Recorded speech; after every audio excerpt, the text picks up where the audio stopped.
नमस्कार। आज आपण महाराष्ट्रातील पहिले पक्षी अभयारण्य कर्नाळा पक्षी अभयारण्य येथे आलेलो आहोत। प्रामुख्याने कर्नाळा किल्ला अशी याची ओळख आहे। सन 1969 मध्ये महाराष्ट्र सरकारने महाराष्ट्रातील पहिले पक्षी अभयारण्य म्हणून या परिसराची घोषणा केली। हा परिसर पनवेलपासून 12 किलोमीटर, पुण्यापासून 104 किलोमीटर व मुंबईपासून 60 किलोमीटर एवढ्या अंतरावर आहे। या व्हिडिओमध्ये आपण कर्नाळा किल्ल्याचे महत्त्व, कर्नाळा पक्षी अभयारण्याची वैशिष्ट्ये, किल्ल्यावरील वेगवेगळी ठिकाणे प्रत्यक्षात पाहणार आहोत। तसेच पनवेल पासून येथे कसं जावं, एंट्री पास या सर्व गोष्टी समजून घेणार आहोत। चला मग सुरुवात करूयात। पनवेल बस स्टँड वरून येथे येण्यासाठी पेण, अलिबागकडे जाणाऱ्या एसटी बसेस, ऑटो, इको टॅक्सीचा वापर करू शकता।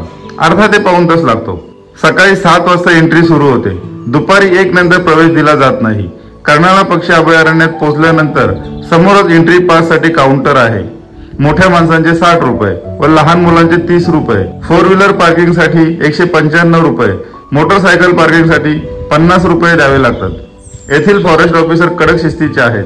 प्लास्टिक पॅकिंग असलेल्या खाऊच्या वस्तू सोबत घेऊन जाण्यासाठी 100 रुपये डिपॉझिट घेतली जाते। परत येऊन प्लास्टिकचे पाकिट दाखवल्यावर डिपॉझिट परत मिळते। येथे पोहोचल्यानंतर माकडे आपलं स्वागत करण्यासाठी सज्जच असतात। गेट मधून आतमध्ये एंट्री करतात पक्षी, प्राणी, निसर्ग याविषयी उपयुक्त माहिती फलक येथे लावलेले आहेत। पुढे गेल्यानंतर वॉशरूम तसेच महिला बचत गटातर्फे चालवल्या जाणाऱ्या छोट्याशा 2 कॅन्टीन सुद्धा आहेत। लहान मुलांना खेळायला सुंदर असं गार्डन बनवलं आहे।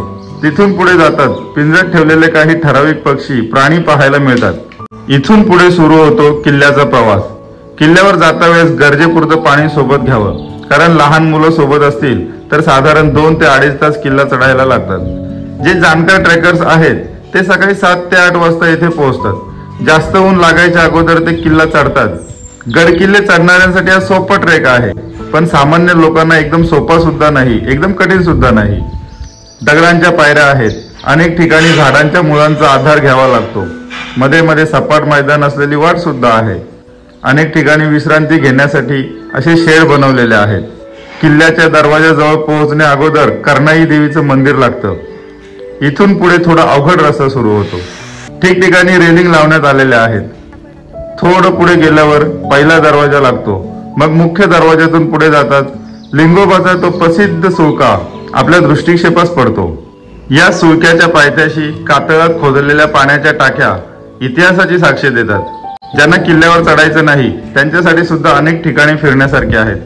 फुलपाखरू उद्यान, नदीवरील ब्रिज, पिंजऱ्यात ठेवलेले पक्षी, ठिकठिकाणी माकडे पाहायला मिळतात। मोकळी हवा, हिरवा निसर्ग, पक्ष्यांचा किलबिलाट आणि प्रसन्न वातावरण अनुभवायला मिळते। कर्नाळा पक्षी अभयारण्य हे महाराष्ट्रातील पहिले पक्षी अभयारण्य आहे। या अभयारण्याचे क्षेत्रफळ 12.154 चौरस किलोमीटर असून ते पनवेल तालुक्यातील शिरडोन, चिंचवण, रानसई, कल्हे, आपटे या गावांच्या पंचक्रोशीत वसलेले आहे। कर्नाळा पक्षी अभयारण्यात 125 ते 150 जातीचे पक्षी आढळून येतात। 37 प्रकारचे पक्षी हे स्थलांतरित किंवा प्रवासी पक्षी आहेत। भारद्वाज, मोर, धनेश, होल, जंगली कोंबडा तसेच तुरेवाला सर्पगरुड, शिक्रा, खरुची हे पक्षी अनेक वर्षापासून आपलं अस्तित्व टिकवून आहेत। तसेच खंड्या, चष्मेवाला कोतवाल, चातक, सोनेरी पाठीचा सुतार पक्षी, श्यामा, स्वर्गीय नर्तक हे पक्षी येथे येणाऱ्या पक्षप्रेमींना आकर्षित करतात। पक्ष्यांसोबतच वन्य प्राणी सुद्धा या अभयारण्यात आहेत। रानमांजर, रानडुक्कर, बिबट्या, भेकर, कोल्हा, माकड असे अनेक प्राणी आढळतात। तसेच येथे 642 वृक्षांच्या प्रजाती, वेळी, दुर्मिळ वनस्पती सुद्धा पाहायला मिळतात। इतिहासाचा मूर्तिमंत साक्षीदार कर्नाळा किल्ला। कर्नाळा किल्ला समुद्र सपाटीपासून 445 मीटर एवढ्या उंचीवर आहे। पूर्वी टेहळणीसाठी या किल्ल्याचा वापर होत असे। प्राचीन काळात पनवेल व बोरघाटातून मुंबई व चौल बंदराकडे होणाऱ्या व्यापारी वाहतुकीवर नियंत्रण ठेवण्यासाठी या किल्ल्याचा वापर होत असे। या किल्ल्यावरून प्रबळगड, माथेरान, राजमाची, मलंगड, माणिकगड यांवरती नजर ठेवता येत असे।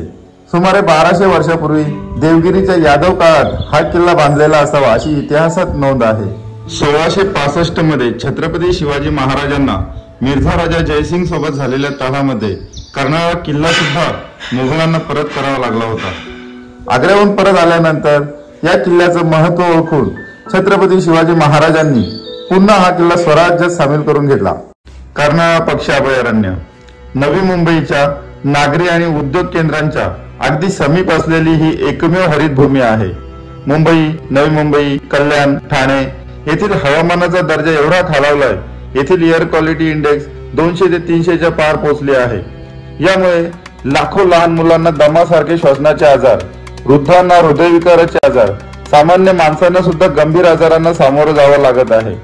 अशातच या परिसरात नैना आणि MMRDA सारखा प्रकल्प आणून लाखो करोडो झाडं तोडली जाणार आहे आणि आणखीन एक कॉन्क्रीटचं जंगल उभं केलं जाणार आहे. पुढील काही वर्षांनंतर येथील नागरिकांना मोकळे श्वास घेण्यासाठी एकमेव जागा शिल्लक राहणार आहे, ती म्हणजे कर्नाळा पक्षी अभयारण्य.